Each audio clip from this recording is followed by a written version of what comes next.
J'espère que vous allez bien. J'ai l'impression qu'on m'entend que d'un côté. Non mais en fait c'est bon. Et oui, c'est bon.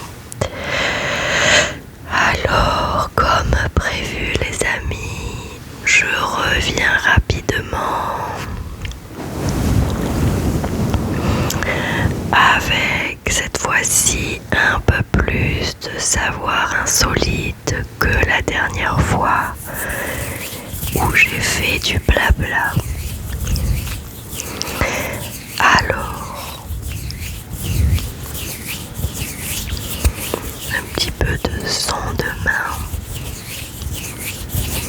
aujourd'hui.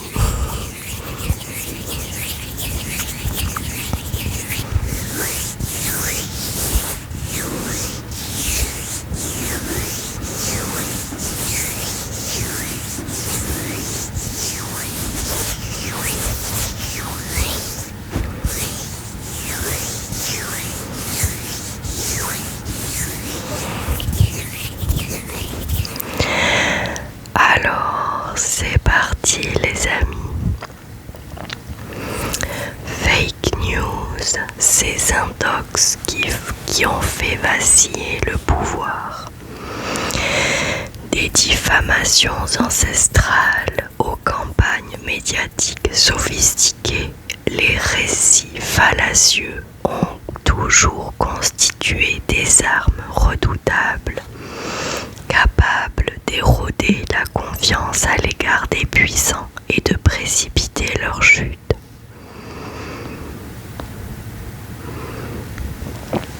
Et si les fake news étaient aussi vieilles que le pouvoir lui-même?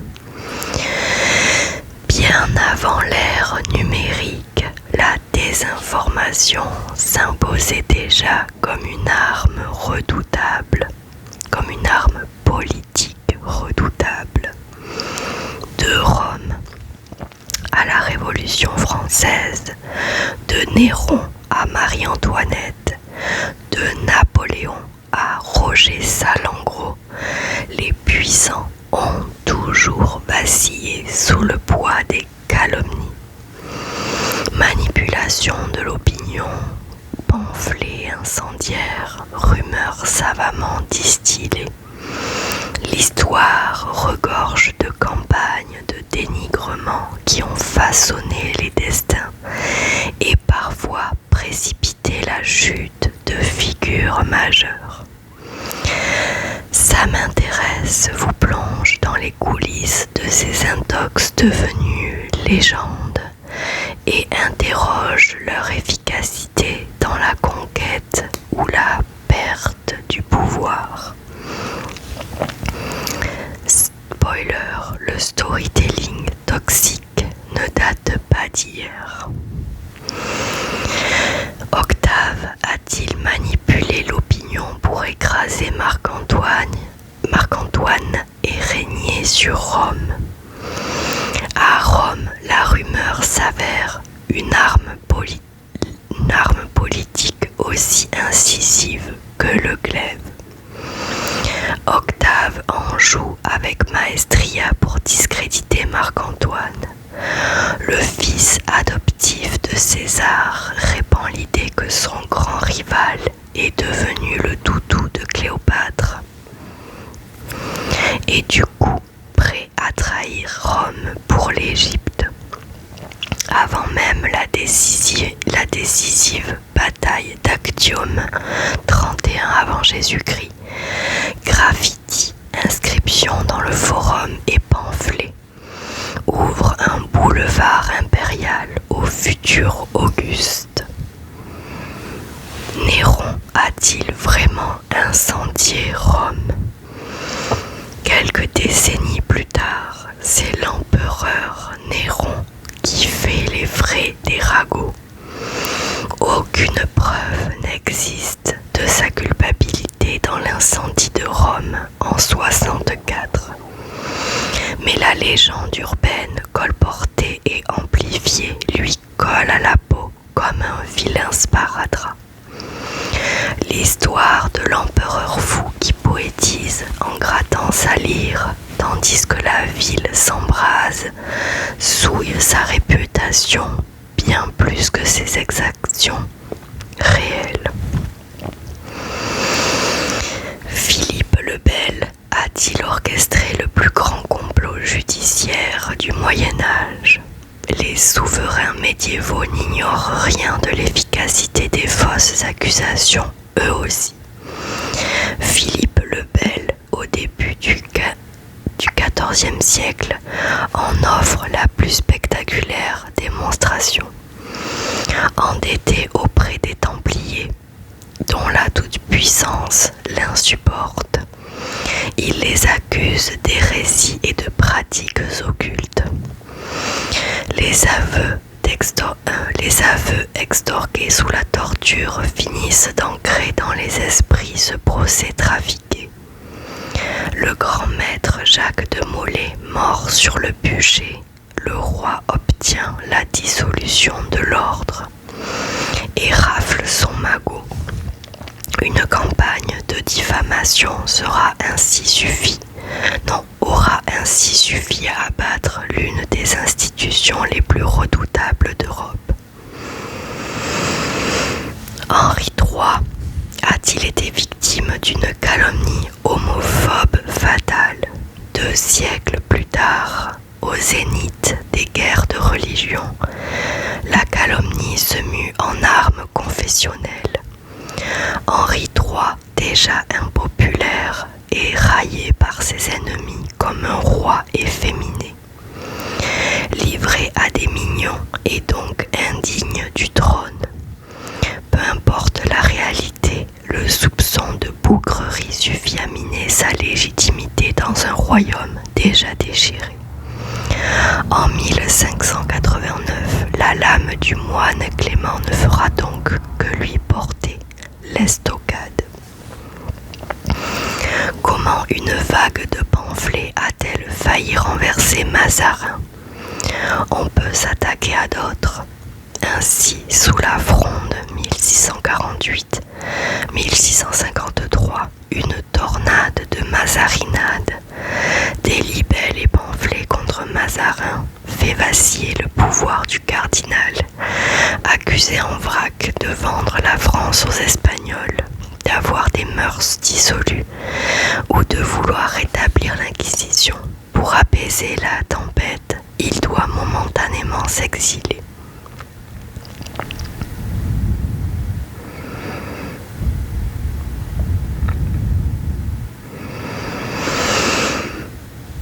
Attendez, parce qu'il y en a encore vachement beaucoup et j'ai autre chose à dire.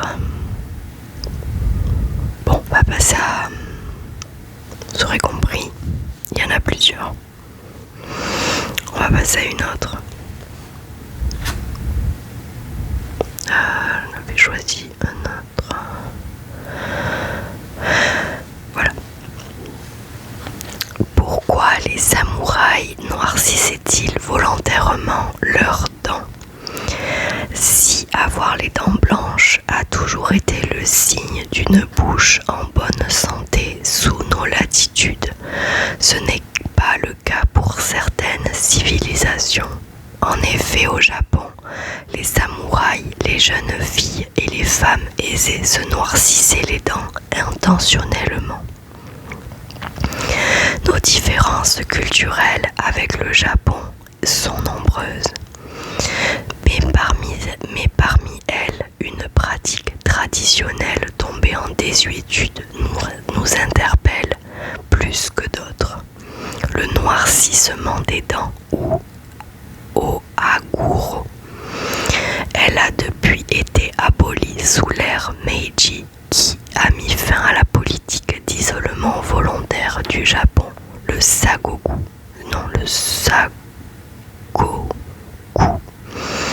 et a vu le début de sa politique de modernisation. Mais quel était le rôle de cet usage d'abord réservé à la famille impériale, puis aux samouraïs et aux jeunes filles? S'il indiquait dans le rang social, ce n'était pas sa seule utilité au sein de la société nippone. Les samouraïs sont les figures emblématiques du Japon féodal. connus pour leur bravoure et leur code d'honneur, ils nous fascinent. Cependant, une curieuse pratique esthétique nous surprend de la part de ces farouches guerriers, le noircissement des dents. Cette tradition consistait à masquer leurs dents blanches à l'aide de teinture pour leur donner un aspect noir brillant.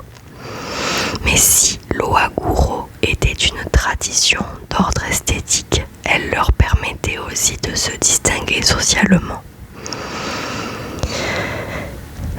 En effet, culturellement, avoir les dents noires faisait référence à un statut social élevé. Cette pratique a pris fin sous l'ère Meiji, qui a aussi vu la fin des samouraïs. De nos jours, les femmes japonaises sont fières de leurs belles dents blanches, mais pendant longtemps, toute autre tradition a régné au Japon. Il s'agissait pour les jeunes filles, mais aussi sous l'ère d'Edo pour les geishas, de se colorer les dents en noir à l'aide de teinture. Si jusqu'à l'époque Heian, âge d'or culturel au Japon, on utilisait des plantes et des fruits dans leur composition, la recette a évolué avec le temps. Certains utilisaient de la poudre de coque de noix brûlée mélangée à de la limaille de fer que l'on conservait dans une petite boîte en fer. D'autres trempaient du plomb dans du thé qui noircissait sous l'effet de l'oxydation du fer. Sa consommation rendait les dents noires, comme pour les samouraïs. Cette pratique a pris fin sous l'ère Meiji. Qu'est-ce que l'oaguro ? Les premières traces de l'utilisation de l'oaguro apparaissent il y a plus de 1000 ans dans le dit du Genji Monogatari de Murasaki Shikibu 973-1025. Ces écrits traitent des mœurs et des coutumes de l'aristocratie japonaise durant l'ère Heian. Ils décrivent une pratique de noircissement des dents réservée à la noblesse japonaise, puis aux samouraïs, comme étant un symbole de beauté et d'élégance et d'appartenance à une classe sociale aisée. Mais cette tradition ne se limitait pas à cela. Elle servait aussi de rite de passage à l'âge adulte pour les jeunes filles. Pour les femmes japonaises mariées, avoir des dents noires signifiait qu'elles n'étaient pas disponibles. Enfin, l'oaguro était censé protéger les dents, car le brossage des dents avec du dentifrice n'existait pas.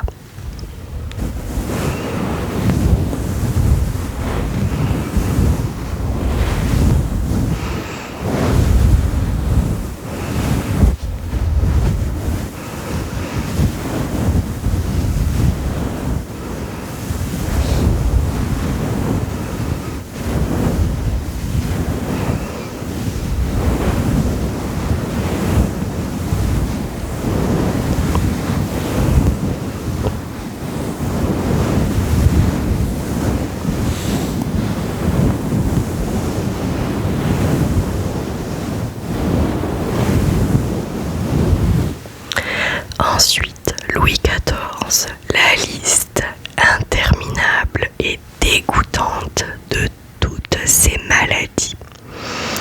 Monarque de droit divin, cela n'a pourtant pas protégé Louis XIV dont la vie a été marquée par de nombreuses maladies.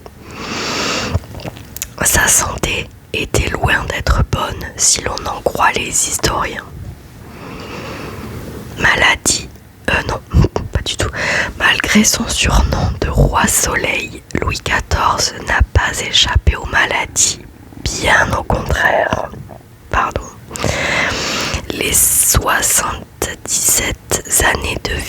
Ces 77 années de vie furent marquées par de nombreux ennuis de santé, documentés avec précision par ses médecins qui tenaient un journal pour répertorier ces maladies symptomatiques d'une époque où certaines étaient particulièrement mortelles. Louis XIV a-t-il failli mourir jeune à cause de ces maladies méconnues? Louis XIV avait à peine 9 ans quand il fut touché par sa première grave maladie, la petite vérole. Il s'agissait en fait d'une varicelle, estime aujourd'hui l'historien Stanis Pérez, auteur de La santé de Louis XIV, une biohistoire du roi Soleil. À seulement 16 ans, il se retrouve atteint de gonorrhée, également appelée plénorragie, une infection sexuellement transmissible qu'il a sans doute attrapée auprès de Catherine Henriette Bélier, baronne de Beauvais, dont le surnom était Cato la Borgnesse, en raison de son infirmité. Sauf que cette IST fait peser sur le roi la menace d'une stérilité mettant en péril sa descendance. Il n'en sera rien. À 20 ans, on lui diagnostique une fièvre typhoïde. Sa vie est alors en jeu. S'il survit à la maladie, celui-ci lui laissera des séquelles durables, car Louis XIV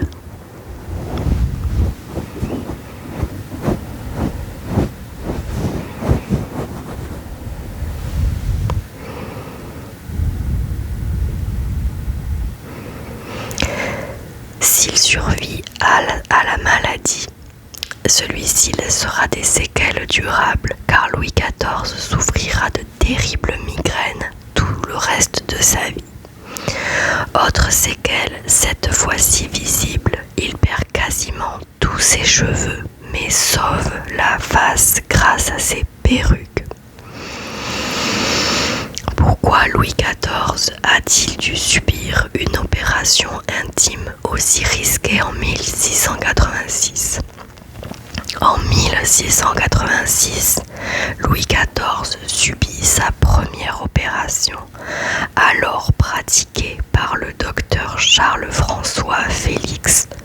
Le but, réparer une fistule anale, une infection très douloureuse, empêchant de s'asseoir, dont souffre le roi. Mais l'opération n'est pas sans risque et pour se faire la main, le chirurgien va au préalable s'entraîner sur des cobayes humains. Louis XIV a-t-il vécu ces dernières années dans une douleur insoutenable? On pensait Louis XIV en bonne santé car il avait la réputation d'être un gros mangeur. Mais son appétit vorace cachait en fait la présence, dans son intestin grêle, un ver solitaire. À l'âge de 42 ans, il est quasiment édenté, privé de toutes ses dents de la mâchoire supérieure gauche. Les dernières années de sa vie ne lui laissèrent aucun répit. Dès la cinquantaine, il enchaîne crises de gouttes, rhumatisme et coliques néphrétiques. Louis XIV était également atteint de diabète, qui se développe rapidement en gangrène du pied, au pied. Les complications dues à sa gangrène lui seront fatales et Louis XIV meurt après plusieurs jours d'agonie le 1er septembre 1715. Les questions incontournables sur Louis XIV. Louis XIV ne se lavait-il jamais?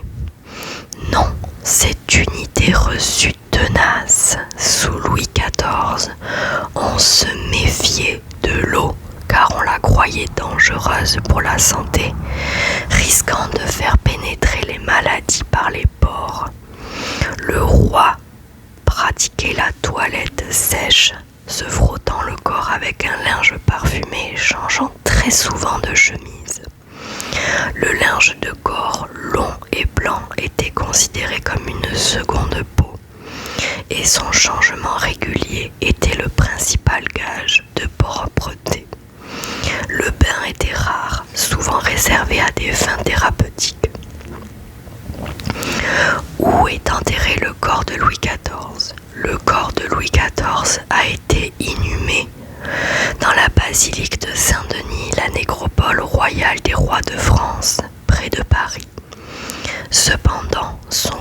ses entrailles ont été séparées de sa dépouille selon la tradition des obsèques royales.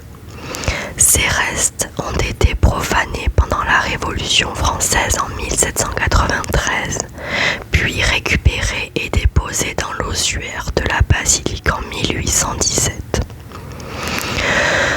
où sont conservés le cœur et les entrailles de Louis XIV. Le cœur de Louis XIV fut initialement déposé dans l'église des Jésuites, aujourd'hui église Saint-Paul-Saint-Louis à Paris.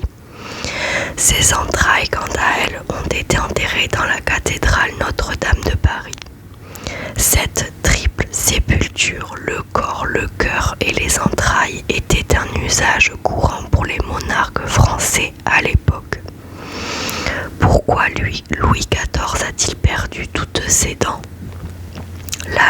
Louis XIV a perdu la majorité de ses dents, notamment sur la mâchoire supérieure vers l'âge de 40 ans. L'hygiène buccale de l'époque était quasi inexistante et son régime alimentaire très sucré a accéléré les caries et les infections. Les extractions, souvent traumatisantes, étaient la seule solution contre des douleurs insupportables et la gangrène.